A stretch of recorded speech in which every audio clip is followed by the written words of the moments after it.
Hello students, welcome to my class. Today we are going to solve few MCQ for class 11th strictly based on term 1. So let us try to solve this question.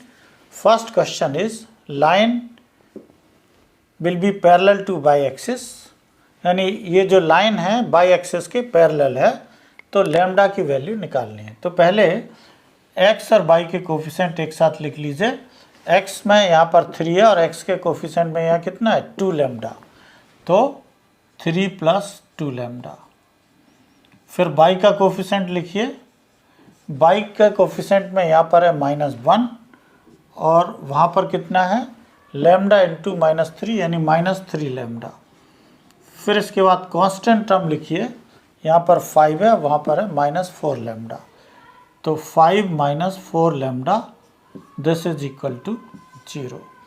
अब आपने पढ़ा है कि अगर कोई line y axis के parallel है, मान लीजिए एक्स एक्सिस है, ये बाई एक्सिस है, तो और उससे ए डिस्टेंस पर है, तो इसकी इक्वेशन होती है x इज इक्वल टू ए, यानी इसमें बाई का कोफिशिएंट नहीं होता। अगर बाई एक्सिस के पैरेलल है तो बाई का कोफिशिएंट नहीं होगा, यानी हमें बाई के कोफिशिएंट को 0 रखना पड़ेगा। तो बाई -3 लैम्डा, बाई का coefficient 1 - 3 lambda is equal to 0, तो लैम्डा कितना आ जाएगा -1/3। तो -1/3 means answer is B. Now question number second question है if third term of a GP is 4, GP का nth टर्म हमें पता है AR power n-1, third term means T3, this is equal to AR power 3-1 that is AR square. Third term कितना दिया है 4 है। अब product of its 5 terms, first 5 terms, तो फर्स्ट टर्म क्या है A, सेकेंड टर्म है AR, थर्ड टर्म है AR स्क्वायर, फोर्थ टर्म है AR क्यूब और फिफ्थ टर्म है AR पावर 4। इन सब का प्रोडक्ट A कितने टाइम्स है 5 times, so A rays power 5। R की कितनी पावर है ऐड हो जाएगी 1 + 2 + 3 + 4, so this is A raised power 5, R power 1 + 2 3 3 6 + 4 10। इसको लिख सकते हैं हम AR square power 5। AR square हमें कितना दिया है 4 है, 4 power 5, so answer is 4 power 5 that is A। अब क्वेश्चन नंबर थर्ड है slope of a line which cuts off intercepts of equal lengths on the axis is। आपको मालूम है if a line cuts intercepts A from x axis and B from y axis, its equation is 1, but here it is given intercepts are same means A is equal to B, तो दोनों जगह हम B की जगह A रख देंगे, तो equation क्या हो जाएगी x + y = 1, तो y = -x + 1। अगर हम इसको y = mx + c से कंपेयर करेंगे तो m माने स्लोप कितना आ जाएगा कोफिशिएंट ऑफ x, यहाँ पे कोफिशिएंट ऑफ x m है और यहाँ पे कोफिशिएंट ऑफ x कितना आएगा -1, तो slope is -1 that is question number third का आंसर है बी। अब क्वेश्चन नंबर फोर्थ है sum of n terms of an AP is this, sum of n terms of AP is 3n + 2n square. क्या पूछा है common difference D निकालना है। कैसे निकालेंगे S1 निकाल लीजिए, फर्स्ट टर्म का सम, मैंने ओनली फर्स्ट टर्म आएगा इससे 3 × 1 + 2 × 1 स्क्वायर, तो ये हो जाएगा 5 मीन्स ये टर्म 1 हो गया, क्योंकि 1 टर्म का sum means first term only. First 2 terms का सम कितना आएगा n की जगह 2 रख दीजिए, 3 × 2 प्लस 2 इंटू 2 स्क्वायर, तो 6 प्लस 8 14। 14 क्या है? सम ऑफ फर्स्ट टू टर्म्स, यानी T1 प्लस T2। तो हमारे पास T1 plus T2 term 1 and term 2 है 14, और फर्स्ट टर्म कितना है? T1 यहाँ पर है 5, तो T2 मैंने सेकेंड टर्म कितना आ जाएगा? 9। तो फर्स्ट टर्म 5, सेकेंड टर्म 9, तो D क्या आएगा?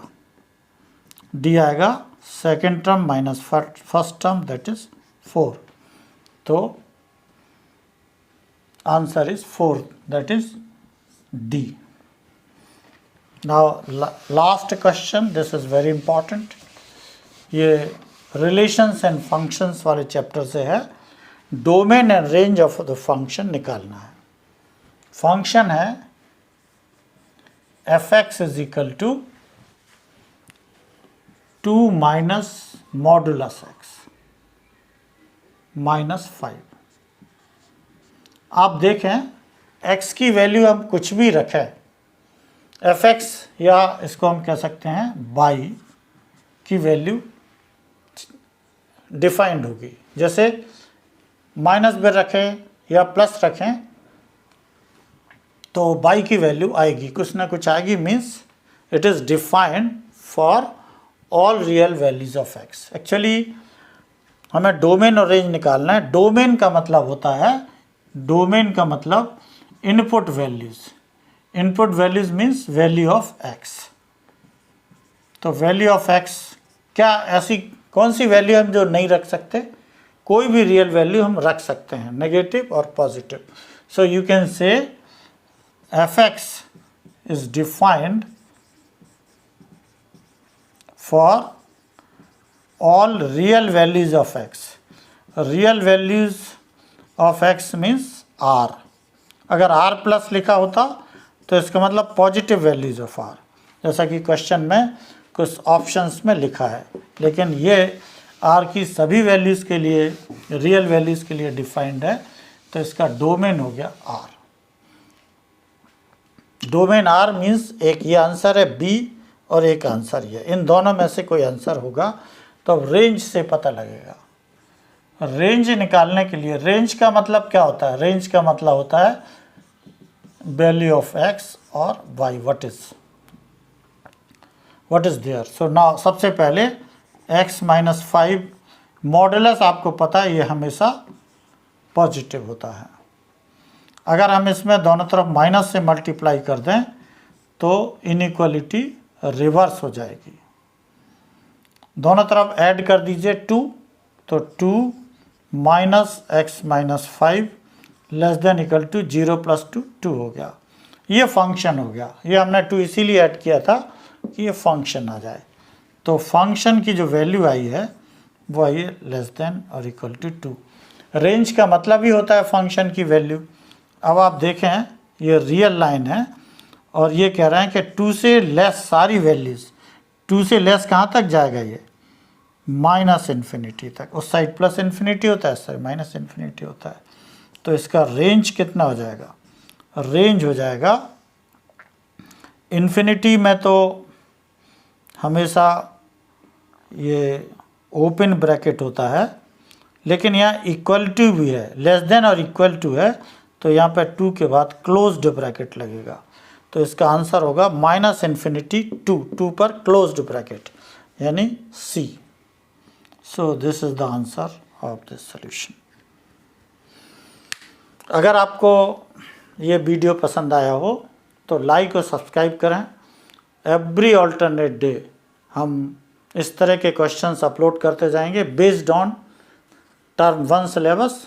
सो you will be able to revise your syllabus. Also you can have a master on this term 1 MCQ questions. अगर आपको लगता है किसी टॉपिक का रिवीजन की ज़रूरत है तो कमेंट बॉक्स में लिखेंगे, तो हम उस टॉपिक को डिटेल डिस्कशन का वीडियो अपलोड करेंगे। Thank you very much.